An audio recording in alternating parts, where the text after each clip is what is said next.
Right, fellow gamers, time has come. I can delay it no more. This is going to be a very special replay indeed.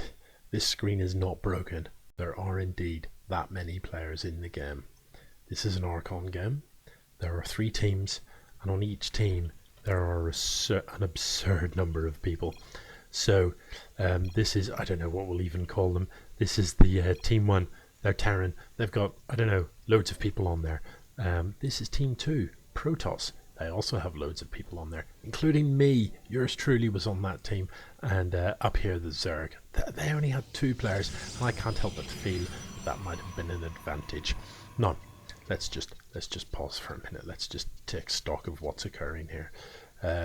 These guys, I think, maybe four players on the Terran team. The Protoss team, 5 players are controlling this lot. Look, people out on the map already, scouting, it's all good.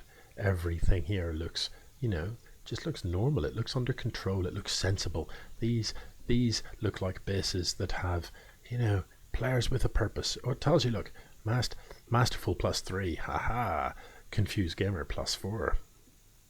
That's bicuspid and Sir Mao. Right. So everything, it looks normal at this stage. As a Protoss in control of this Nexus, just queuing up a worker there. I've got my pylon just finishing. I'd like to point out to you just when I knew that it wasn't going to go well. Look, we're 28 seconds in. Let me point out to you the moment when I thought to myself, do you know what? I don't think this is going to work. So, everything looking pretty normal, and then this happens. There it is. There it is. That's the moment. That was the moment. 40 seconds in was the moment when I thought to myself, this isn't going to end well for us. Just 40 seconds in, and our build has gone astray. Yes, folks, you're seeing it correctly. We have gone pylon into pylon. The classic double pylon opener. It's not an opener that you see very much in the pro game, and I think they're missing a trick. I think, the pro players want to get on top of that. The double pylon opening is there's definitely room for that in StarCraft. So, the Terran player building a wall down here at the natural. Nothing wrong with that on a map this size. It's going to be a long while before anything turns up. So every chance you can get this entire area walled off, and then you've got a very safe expand. The Protoss, knowing that they're up against a Zerg, has gone for the even safer, just build stuff at the top of the ramp. The Zerg has gone for the balls to the wind. I'm going to just throw down and expand first. Was that a double overlord just popped out? I think we're going to see some interesting stuff in this game. As one of the players, it's been a while since we actually played this. It has been a while, and I remember bits of it. But to be honest, I've tried to block most of it out. I think I've done a reasonable job. There were a few sessions in therapy that helped me along the way, but I think I've done an okay job. So, if we look from the player's point of view, or rather the team point of view, I don't know who this is. I'm actually looking from. It's going to take ages to work my way through all the different players to kind of suss out what's happening. What we can see is that the Zerg player, if you look at the minimap, has very little information. The Protoss team is just beginning to get information. The scouting pattern you can see there, they have been around the map and they know that stuff is happening. This Reaper is going to come in and try and get up to mischief, and is getting up to mischief. Nobody likes a Reaper, literally nobody. A mother couldn't love a Reaper. Meanwhile, over in the Terran base, this probe is in and having a look around. So if we look at the Terran knows where the Zerg is, knows where the Protoss is, knows about the front door. The Zerg knows nothing, literally nothing, and they don't even care. Have they built a spawning pool? They have. Some lings are being built now.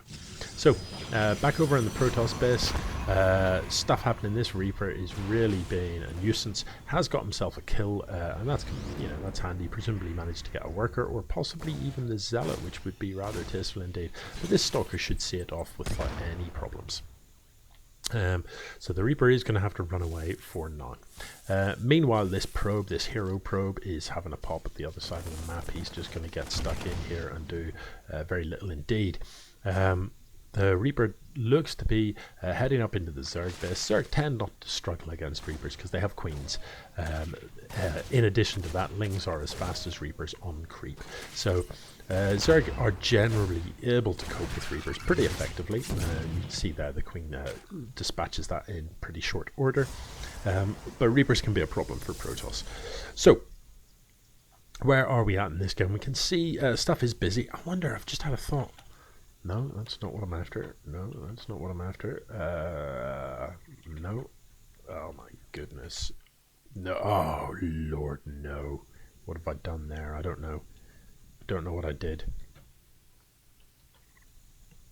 What I'm trying to find is the APM tab. I was sure it was like... No. No. Yes! Oh, maybe it's because there's 3 players. You can't get the boards across the top. Okay, so the APMs are high, but they should be. There's so many players on each team. Protoss has 5 players, so actually an APM of 150 is pretty poor, really. Arguably per player, the Zerg is probably out in front. So here we go. The Terran, as you can see, has built a wall. The Protoss is building an Evo chamber. Protoss building an Evo chamber. Now that I would like to see. The Zerg is building an Evo chamber. The Protoss has sent a couple of stalkers out onto the map. Oh, this looks dangerous. But no.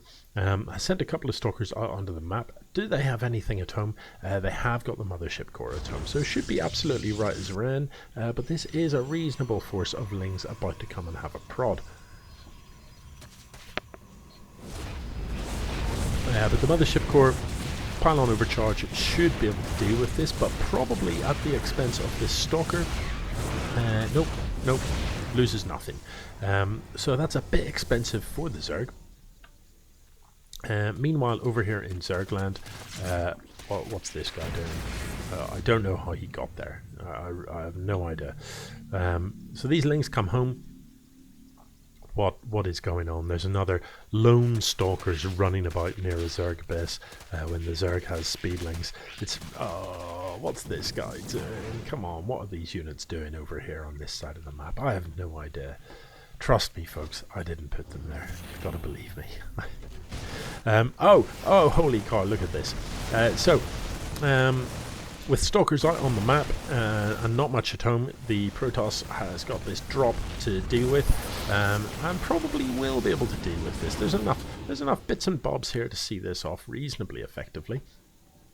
Of course, the Terran being with the medevac boost should be able to, just be really annoying with these units and run backward and forward between the men and the natural. This stalker on its own isn't going to last very long against these, and the mothership core goes down. That is very, very frustrating. But finally, that drop gets cleared up. I wonder if we look at the units lost tab, can we see anything interesting? We see that the Protoss has overwhelmingly lost the most in terms of resources. A bunch of Lings try and get in through the front door of the Terran, and that does not go well with these 2 siege tanks. 3 siege tanks behind a wall. They did literally nothing. I think that damage to the supply depot is what happened there. At quite an expense. So, what are we going to see next? We're going to see, by the looks of things, some roaches from the Zerg. We are going to see what from the Terran? More Marines. More medevacs. If you're the Terran at this stage, you've got to be feeling reasonably confident. You've got 3 siege tanks behind the wall. You are, of course, wide open to any sort of drop. You're wide open to any sort of Ling drop coming in from this side of the map. And arguably, you're wide open to an Oracle from this angle. If only either of those things were to happen. Oh Okay, income-wise, let's have a look at the incomes. The incomes are relatively even. The Protoss slightly ahead. You know, whoever's in charge of that Protoss macro must be an absolute boss. That's all I can say. But, you know, the Terran has been up on 2 bases for a while. Hasn't saturated the main quite. Hasn't saturated the natural either. The Zerg has been up on 2 bases for a while and has not yet saturated the natch. This bunch of roaches moving out could be damaging. They do have +1 missile attacks, so let's see what's waiting for them. A reasonable force with the force fields. This force and the mothership course should see this off without too many problems. We're going to need better force fields than that though. All of the roaches coming in around those force fields. I'd also like to see some guardian shields pop up. And finally the mothership core comes with the overcharge. Now this immortal, keep the immortal alive because it can do all sorts of damage. So these roaches are going to get popped up. But what's this? So the Protoss will be able to see this roach push off. But at the same time, this Terran force moves into the 3rd, and this is going to be cancelled just in the nick of time. So 300 minerals returned, but no 3rd expand for the Protoss. Meanwhile, that's happening. So a reasonable number of tanks is that's a very cautious tank creep, but significant reinforcements coming.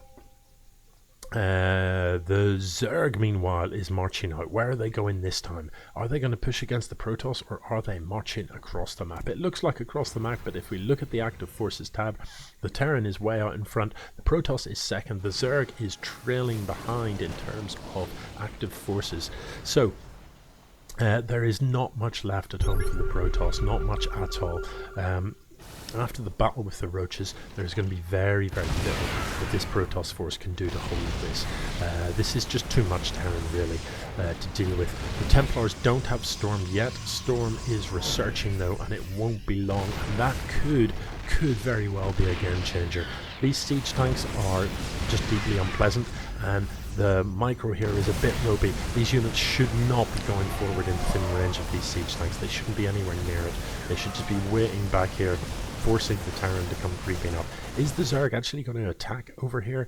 It doesn't look like it. They're just going to mess about. Oh my goodness! Hang on, wet, what, wet? No! Everybody needs to see that again. So, yeah, while I was briefly just wondering about the map, you know, some sort of righteous storm came down, and I want to see that again. So this Terran force looking pretty solid, but that just shows you how effective storms can be against light bio. So it kills on that one Templar. Unfortunately, it just isn't going to be enough. These 3 siege tanks are going to see everything off. Without getting too close. You can't be walking down that ramp. You just can't. You've got to stay back here. You've got to have Templars waiting, ready to drop storms and anything that comes up the ramp, but you cannot go down the ramp, Protoss. Do not go down the ramp. Meanwhile, you know, the Zerg has skillfully attacked this flying command center in the middle of nowhere. So, in the Terran base, everything looking absolutely hunky-dory. As you would expect, still sitting behind the wall. Expo was denied, but you know, there isn't really anything on the map that can come through that wall. So no serious worries at home. It looks to me, you know, this should be Terran's game, shouldn't it? It just should be. Look at the, well, we look at the active forces. In fact, the Zerg has quite a substantial army. These roaches, I believe, are indeed 1-1. You know, what sort of upgrades have we got for the Terran? It's 2-2 though. Nothing for the siege tanks.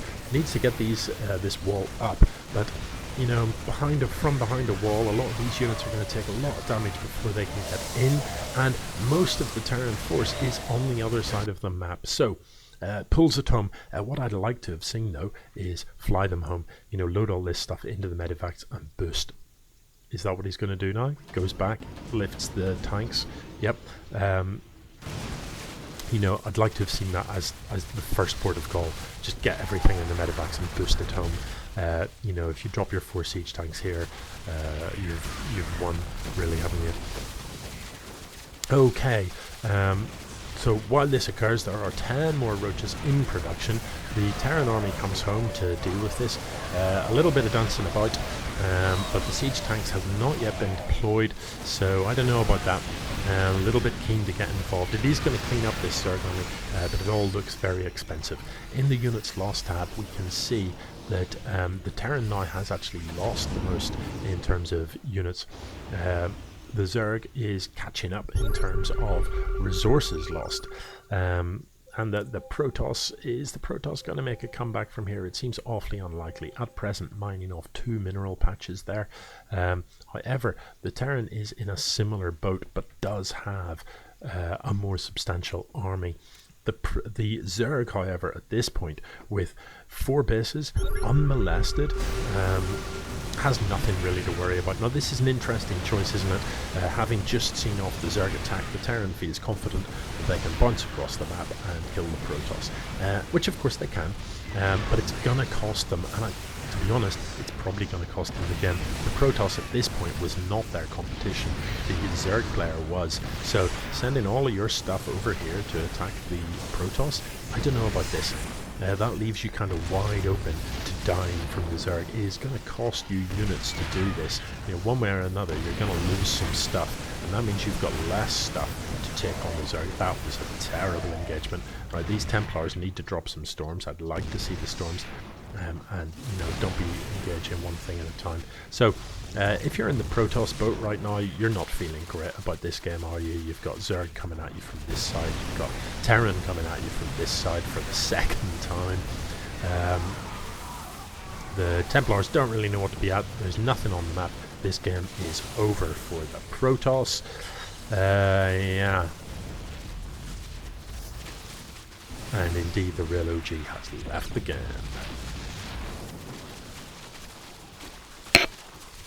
What happens next? I don't know.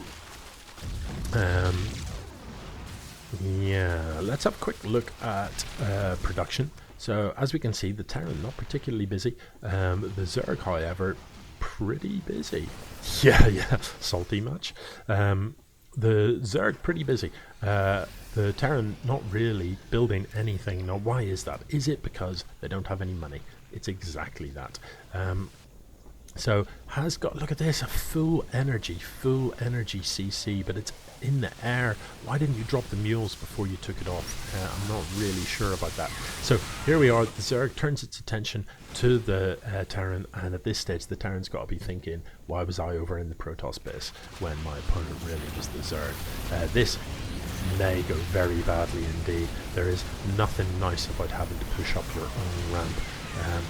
Those Hydras just deal so much damage. The siege tanks don't last very long, and it looks to me like the Zerg is just going to crush the Terran here. The Terran has no hope of coming back from this. The Zerg, not really harassed for the whole game, has just been happily mining on 3 bases and doing what they like. So yeah, surely there's no way back. They've built everything. There's even mutas in the mix here. Mutas with +1, because sure, why not? Yeah, let's have a quick look at some of the data. If we look, no, spending is what I'm looking for. If we look at the spending tab, you can see that the Zerg had by far the biggest economy. Look at this, in total has spent like 20,000 resources on army, which is roughly equivalent to the other 2 players on the map combined. Yeah, and I don't know about this. There's buildings flying about and stuff, but it's the end. GG is what you're looking for, not this type of guff, man. Not random assimilators, not flying buildings. He's got mutas anyway. I don't know what you're going to achieve, but it's all over. I don't know. That was a weird one, but yeah. So the Zerg was the winner, but StarCraft was the loser, my friends. Confused Gamer has left the game, and now we're just watching a map be ravaged by the swarm. So depending on what time it is when I quit out of this game and check the time, I might just cast what came later in this same evening, which was an 8-way free-for-all. I haven't seen that, and I don't know the result of it, so I'd be quite interested to see what occurs. Indeed. Yes. That's a fair amount of Zerg now, isn't it? A fair old amount of Zerg. It's a maxed out Zerg. So I don't know why I'm still watching this. GG, man. It's all over.